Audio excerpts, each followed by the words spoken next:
Okay चलिए आज का सबसे बड़ा क्यू आईटी और उसी से शुरुआत करेंगे। आई थिंक कल मैं और वीरू बात कर रहे थे आशीष दोपहर के शो में कि कुछ तो गड़बड़ है यहाँ आईटी स्टॉक्स को देखकर वो फीलिंग नहीं आ रही थी कि कुछ अच्छा है। पहले एक बार कल का आईटी इंडेक्स दिखा दीजिए, उसके बाद इस पर आएंगे क्योंकि बात अभी मैं कल की कर रहा हूँ। तो कल हम करीब करीब 0.25% नीचे थे और ऑलमोस्ट कंप्लीट कोलैप्स था। और अगर आप एक हफ्ते का चार्ट देखेंगे निफ्टी आईटी का या एक महीने का चार्ट देखेंगे निफ्टी आईटी का, तो यहाँ पर काफ़ी दिक्कत है। इसकी बात करना इसलिए ज़रूरी है क्योंकि ये अभी भी हमारी मार्केट के लिए सेकंड सबसे बड़ा कंपोनेंट है।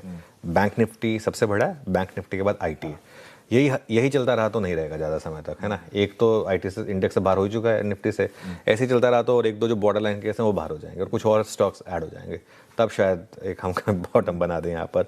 लेकिन आप कल के सॉफ्टवेयर स्टॉक्स देखिए, मैं जानबूझ के सॉफ्टवेयर स्टॉक्स पे बार बार एम्फेसिस दे रहा हूँ क्योंकि देखिए नैस्डैक में जो आईटी स्टॉक्स हैं ना, उनमें एआई स्टॉक्स भी हैं, उनमें एक्चुअली अगर आप देखें तो कुछ ऐसे स्टॉक्स भी जिनको आईटी स्टॉक्स कहना ही गलत होगा। लेकिन इन्फोसिस और विप्रो का एडीआर 4-5% नीचे थे। इसके अलावा कुछ और प्योर सॉफ्टवेयर प्लेज हैं जैसे ग्लोबेंट है, ईपेम है, एक्सेंचर है। अब हम में से ज़्यादा लोगों ने इनके नाम नहीं सुने होंगे, लेकिन एटलीस्ट ईपेम और ग्लोबेंट के, लेकिन ये भी सॉफ्टवेयर कंपनी है। एक्सेंचर और कॉग्निजेंट का तो हम लगातार बात करते हैं। तो ये अक्रॉस द बोर्ड पिटाई हुई है, ऐसा कोई स्पेसिफिक नहीं है कि किसी को इन्फोसिस से विप्रो से नफरत थी तो इसीलिए उनकी पिटाई कर दी। तो आज का जो बड़ा सवाल है वो फिर आईटी से है कि ऐसा क्या हो रहा है आईटी स्टॉक्स में और क्या करें आप। देखिए एक चीज़ समझ लीजिए, एआई एक बहुत बड़ा चैलेंज बनकर आ रहा है और क्या एआई कंपनियों को ख़त्म कर देगी। जैसे मैं कह रहा हूँ, मैं खुद काफ़ी एआई यूज़ कर रहा हूँ और मुझे ऐसा लगता है कि कई चीज़ें जो है ना धीरे धीरे रिडंडेंट हो रही हैं। अब हो सकता है आप और मैं भी रिडंडेंट हो जाए आगे जाकर। जिस तरीके से एआई काम कर रहा है, किसी की जॉब सेफ नहीं है। Let's be very clear about it. किसी को अपने मन में ये नहीं होना चाहिए कि नहीं हम कोई बहुत गॉड्स गिफ्ट हैं, ऐसा कुछ है। जिस तरीके से एआई काम कर रहा है उस तरीके से आजकल तो सच बताऊं तो मैं अगर एआई को बोल दूं कि मेरी वॉइस और मेरा लिप सिंक यूज़ करके एक रील बना दीजिए, मैं आपको एक कंटेंट दे देता हूं, वो बना देता है। मुझे कैमरा के सामने आने की भी ज़रूरत नहीं है, आपको पता है, नहीं ज़रूरत है मुझे। ये हो रहा है, हम उस एनवायरनमेंट में हैं इस समय। मैं बस एक एआई को बोल दूं कि ये मेरा कंटेंट है, बस आप एक रील बना दीजिए मेरे लिए और एक रील का कवर बना दीजिए, वो बना के दे देता है। तो ये इस तरीके की चीज़ें हो चुकी हैं इस समय पर।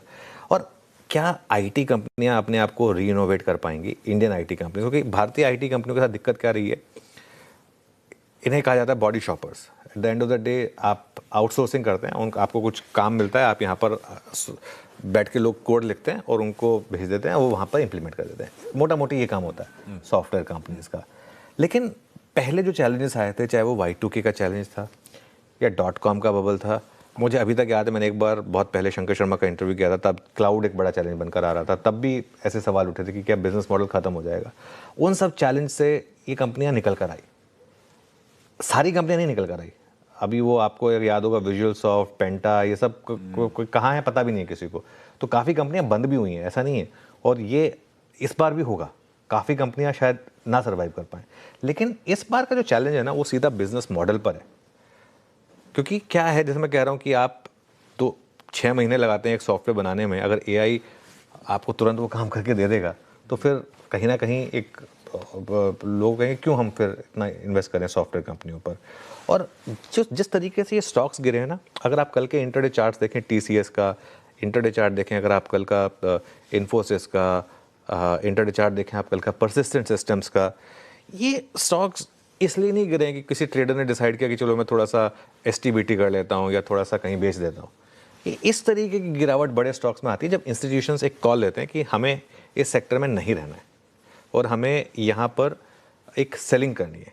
ये इस तरीके की सेलिंग तब आती है।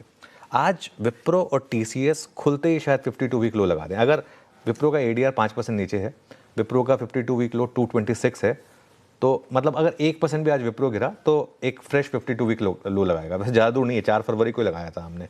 ऐसी एक टीसीएस दिखा दीजिए आप। टीसीएस के केस में भी हम आज शायद खुलते ही एक 52 वीक लो लगा दें।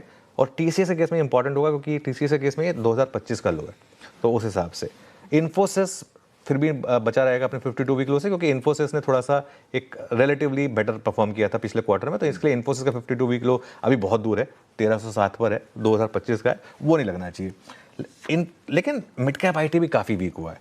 और आईटी इंडेक्स में आशीष एक चीज़ बताऊँ आपको मैं, एक टेक महिंद्रा को छोड़कर इस साल सब ने नेगेटिव रिटर्न दिए।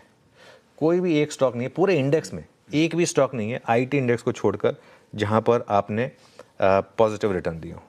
और आईटी इंडेक्स के 80% स्टॉक्स, 80% स्टॉक्स अब 200 डे मूविंग एवरेज के नीचे ट्रेड कर रहे हैं।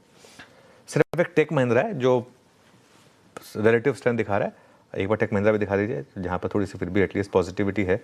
गिरा ये भी था कल, ऐसा नहीं है, लेकिन फिर भी एटलीस्ट यहाँ पर एक सेंस है कि कम गिरा है और थोड़ा सा बीच बीच में चला भी। लेकिन मेरे लिए एक बड़ा क्यू है, आज आईटी कैसे रिएक्ट करेगा। कल गिरे हैं हम तो और खुलेंगे आज नीचे, इंट्राडे में हो सकता है कि शायद एक थोड़ी सी रिकवरी भी आ जाए, लेकिन ओवरऑल टेक्सचर बहुत खराब है यहाँ पर।